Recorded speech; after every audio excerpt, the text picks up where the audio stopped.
fait, l'aire de jeu se comporte plusieurs phases.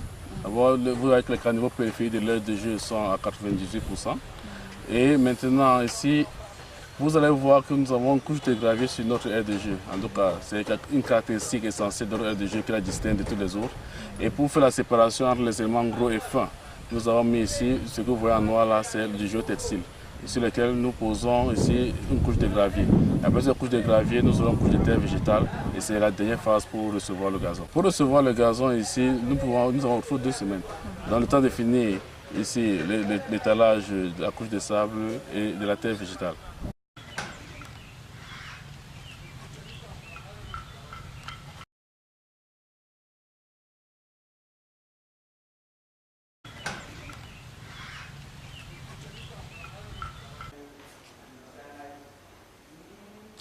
Les joueurs. Donc c'est ici qu'ils vont s'asseoir pour chausser leur maillot, mettre les chaussures. Le vide en bas permet de classer les chaussures et ici, à cet endroit exactement, vous avez le maillot. Du moins, à ce niveau, tout ce qu'il reste à faire, ce sont les peintures, les coloris et mettre le triangle pour l'accrochage du maillot.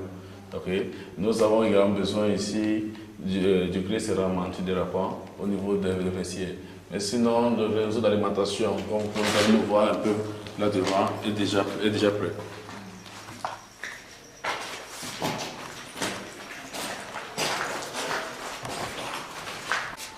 Voilà, vous avez le bouchon, vous avez les nourrices qui sont déjà mises en place.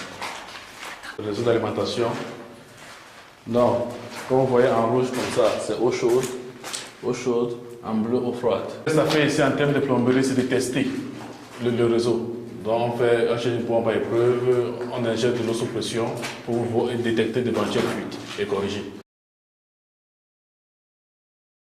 En termes d'électricité, nous avons déjà fait tirer le câble. Donc une fois que nous aurons fait la sécurité extérieure en mettant les différentes portes et fenêtres, nous allons installer les différents équipements électriques. Mais les enduits sont déjà faits. Il reste juste quelques finitions. Ici, nous avons la salle de réunion que nous avons momentanément transformée ici en atelier de fabrication de briquage.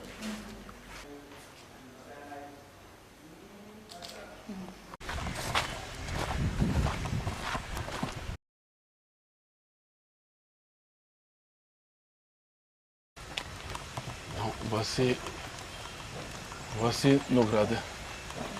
Je me souviens que le minimum demandait s'il existe une équivalence entre les gradins coulés sur place et les gradins préfabriqués. Nos gradins ont été coulés sur place et en très bon état. Voilà. Donc, là derrière, vous avez les salles de reportage, un local technique et une salle VIP. Juste derrière ces échafaudages. Les échafaudages permettent de soutenir les colonnes, les consoles qui n'ont pas encore atteint l'âge de mûrissement total. Mais une fois que nous aurons atteint le béton ramuré, nous allons enlever les échafaudages ici pour donner une vision assez nette des tribunes et des gradins. Nous avons 1050 places assises pour l'ensemble. Avec une tribune VIP juste au niveau du vomitoire. Et juste au-dessus, vous aurez les places VIP. Une fois que nous aurons fait le terrassement, ici, donc remblayer cette zone, la personne à mobilité réduite aura un accès facile à la rampe. Alors que les personnes bien portantes, ou je dirais bien valides, emprunteront un escalier qui sera placé net à cet endroit.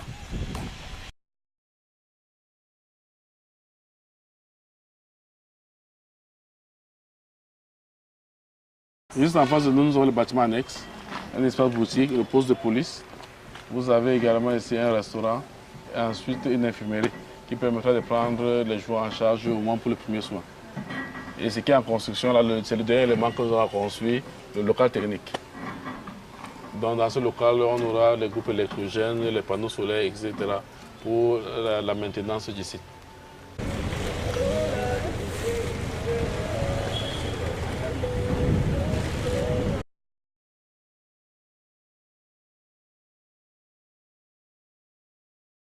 Une situation que nous avons ici sont les gradins sur lesquels vous posez actuellement.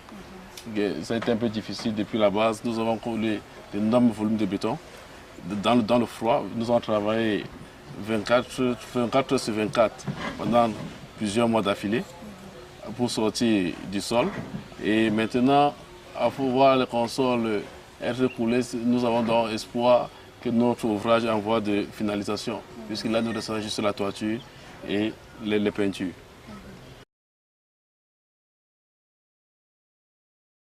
Lors de la rédaction de nos APS, la fierté de Prime Potomac ici serait de réaliser, de donner ces ouvrables à temps et pour que la CAN puisse se jouer dans les meilleures conditions. Mais nous voulons livrer avant le temps.